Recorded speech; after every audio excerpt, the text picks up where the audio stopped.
Thanksgiving Day slate, followed by that game, the Cowboys and the Redskins for first in the NFC East, and then the Falcons go to New Orleans for the night game. That's right, not one, not two, but 3 games for your Thanksgiving. We've got a little paddle game at the breakfast table. No food, but plenty of popsicle sticks. Cool. Sorry, Nice. guys. I'm just trying to save your appetite for the ambrosia tomorrow. Let's break these down with a round of Name That Game. Gents, first up, name the game. And then, gosh, there's a lot of storylines here to go over. Who is the best storyline, your fave storyline going into these 3 games tomorrow? I'll go. I'm going to look right here, and I'm going to look at that beautiful, beautiful fleur-de-lis, the golden one. There's a dynamic now where we all oohed and awed at the fireworks show that we saw in Los Angeles, and it was Rams and the Chiefs. And I just feel like the Saints are just sitting back there, I mean, like, cool game, cool offense, bro. Cool game, bro. I don't know if on Twitter, if the hold my beer jokes still play or if they've run their course. Does it? In this case, this is Drew Brees saying, hold my beer. Yeah. This is the offense you want to see. I'm calling it now the Dracarys offense for that side of the table. When the beautiful Khaleesi rides on her dragon and wants to unleash hell on the armies, she goes, Dracarys, and it's over. I feel like this is the Dracarys game for Drew Brees to say, now you can't leave in the NFC base. I want to see 90 points from Chaz Palminteri wearing number 9 right there, and I think they could do it. Hold my beer game, he says. I'm looking at the NFC East because it's like any great show or great movie. Like anything could happen at any time. Just when we thought that the Washington Redskins were going to run away with it. Like, you know what? This is their year. Alex Smith is doing what he does. He doesn't turn the ball over. They're going to be just fine. While everybody else is struggling, they found themselves. And then he goes down. It's unfortunate, but it's just inevitable. And we've seen this time and time again where your star player, he's sitting on the sideline. Now what's going to happen? Is it the Colt McCoy story? Is he going to make sure everybody can mention his name in a different light and not just a perennial backup? And then the Cowboys, finding their rhythm for the first time. This is America's team. Our job is better when they're good. Everybody's job is better when they're good. Are they finally going to win us over? Are they going to take a step back and we're like, you know what? We thought you guys weren't for real. That's the reason why we question you. So I'm paying attention to this game more than anything. I'm looking forward to January when I know that there's going to be NFC playoffs and the Saints are going to be involved. But I want to know where the Saints are playing the biggest game of the season. Not the Super Bowl, the NFC Championship game. Right now, if the Saints win out, they are home for the playoffs. They control the tiebreaker over the Rams because they beat them. If the Falcons can beat the Saints, things get very interesting in the NFC playoff picture.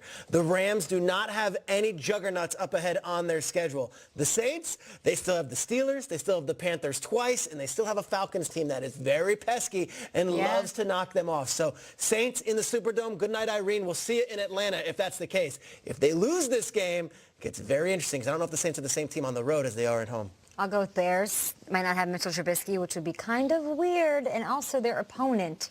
Such a weird team, man. I don't know about the Lions because sometimes they show up and take down the New England Patriots, and sometimes they get got. This is one of those teams I do not trust the Lions. I do not want to do picks on those games. I don't know which way it's going to go. They can absolutely flip the table. They're coming off a win over the Panthers that I don't think anybody saw coming, and still nobody's even talking about. This team scares me a bit. Short week, Mitchell Trubisky not 100%, but just watching the Bears on this whole worst to first ride that we're on, this roller coaster, has been pretty amazing. So I'll go with that one. Enjoy the Moving on ride. here, there are plenty of superstars on the field on Thanksgiving. 3 games, so name that game, the player that you guys have your eyes on. Triggs? Yeah, it's not a superstar by any means. I want to see what Colt McCoy's got up for us. It's intriguing, right? This is it. It's intriguing. He's a guy who was a collegiate hero, Heisman runner-up, and then kind of just been sitting the bench for several years. He hasn't started since 2014, and now you're putting him on the national showcase game where Grandma Ida is going to be watching him, and Aunt Irene, and They love his name, I bet. Colt McCoy. It's a great football name. You know, Cousin Sally and Uncle Bruce. Everyone's going to be watching this game. They're saying, who's that? It's Colt McCoy. And, you know, in an NFL career, you never know when it's going to happen. You're going to have that showcase game. This is it for Colt McCoy. Colt McCoy, it's your life. What do you got for us? It's so true. You sit around with your older relatives and you say, hey, let me show you this. Sit down. Let me show you the new shoes that kids are wearing. Let me show you this new music that kids are listening to. And you got your grandpa sitting back saying, what is he saying? They call that mumble rap? And I feel like that's Alvin Kamara. I feel like he's the new generation. I'm not calling him mumble rap, but I am calling him the new wave. So your parents that are sitting back that are used to your granddaddy Saints, and it's, hey, Grandpa, let me show you how the game has evolved. Watch this running back. His name is Alvin Kamara. The guy with the nose ring and the hair coming out, yeah, that's him. That's what the future of running backs are going to be. And that's what I'm looking for because he's going to show up and show out like he has all year. I'll go. I mean, this guy, Mitch Trubisky, he's like, we're all going to be tomorrow afternoon after the meal, a little banged up, not feeling so hot, right? He's looking for the trainer. I'm looking for the cool cousin who wants to go for a walk after the meal. You know what I mean? So he's got a backpack. Trubisky. Got a tie-dyed shirt on. Do you want to go for a walk? All right. Walk lasts 3 hours. I'm looking at Trubisky. We don't know if he's going to go or not. We started the show today with the question, if he doesn't go, could the defense carry the Bears?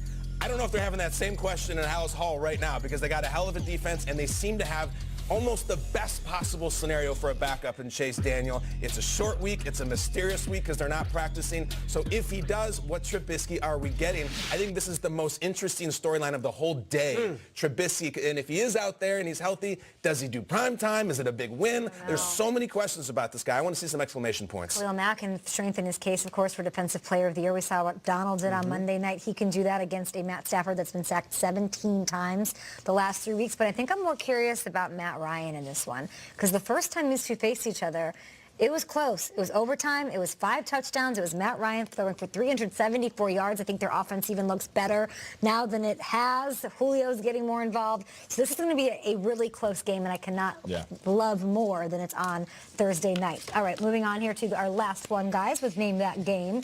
Some serious playoff implications, obviously, in all 3 of these things. So name the game that has the team under the least amount of pressure.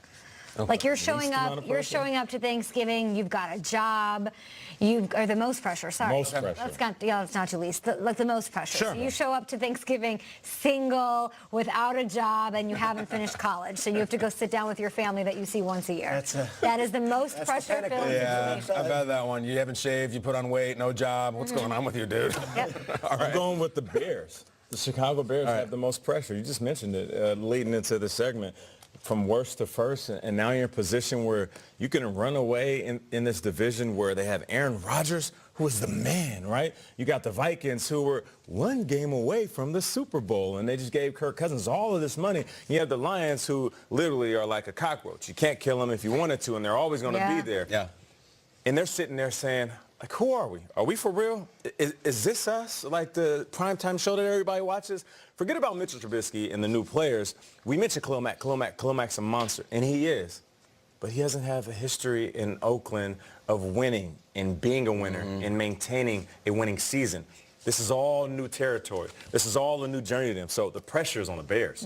Nate's a CBS guy, so naturally he mentions This Is Us, an NBC show. I will go Jack with Pearson. a CBS one. I'm going to say The Mentalist, and I'm going to say it's Dan Quinn, and I'm going to say it's the Atlanta Falcons because you lose this one, might be 2019 time. We might be time to pack up and start thinking about Christmas, and then what are we doing in the off season? Because the Falcons need to get right. These are 2 bad losses in a row. The Browns was a horrible one.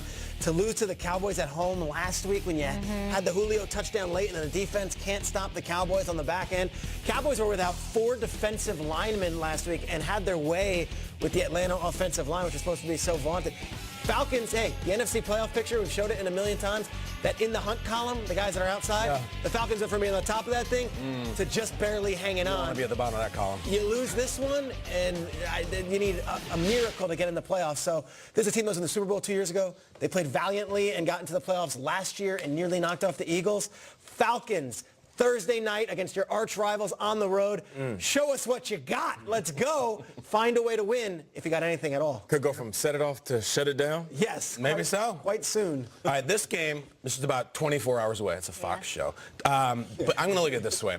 We're having Jerry Jones and Charlotte on the show today, as we have every year. I remember 2 years ago, the first time we ever had him on, there was a big viral video that was going everywhere of Dan Snyder dancing up in the booth, and everybody loved it, and he was celebrating and everything.